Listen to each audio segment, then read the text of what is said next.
দেখেন আব্দুল্লাহ আনসারী বিবি কি করেছিল, ডাক দিছিল, বলছে স্বামী আপনার কাছে কিচ্ছু চাই না, আপনি আমাকে একটু সুযোগ করে দিবেন, আমি যেন 5 ওয়াক্ত সালাত নামাজের সঙ্গে জামাতের সাথে পড়তে পারি, সময় মতো পড়তে পারি।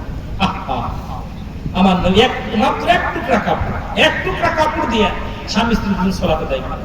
নবীজি একদিন নয়, দুদিন নয়, একাধিক দিন পরে নবীজি বলছেন, আমার সাহাবীরা আমি আব্দুল্লাহ আনসারী দেখি না, ঘটনাটা কি? আবার আনসারী কই? বললেন হুজুর এটা দুনিয়ার প্রেমে পড়ছে। নবীজি চলে গেলেন, আমি যাব, সালাম দিলেন, আসসালামু আলাইকুম ইয়া আহলাল বাইত। ঘরের ভিতর থেকে উত্তর আসে না।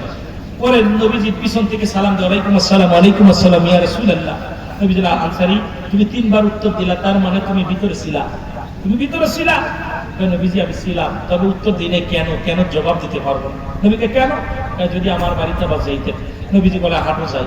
নবীজি গেলেন, যা দেখে দরজা খুলে দিছে, দরজা খোলা পর দেখে ভিতরে বিশাল একটা গর্ত করা। নবীজি বলতে এত বড় গর্ত কেন? নবী গো আপনি যখন আমরা সালাম দিয়েছেন তখন আমি গর্তের মধ্যে বইয়াছিলাম। কেন? হুজুর আমি স্বামী স্ত্রী মিলা মাত্র এক টুকরা কাপড়, যখন আযান পড়া সালাতু খায়রুম মিনান নাওম দূরে নামাজে যাই।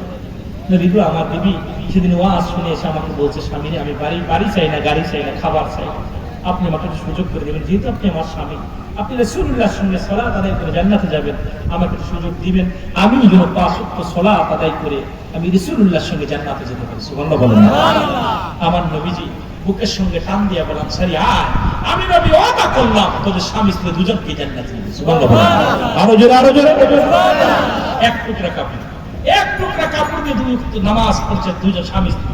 আর আমাদের সাতক্ষীরার জমিনে আপনাদের এই খুলনা বিভাগে অসংখ্য কাপড় আছে, তারপরে নামাজ যায় না।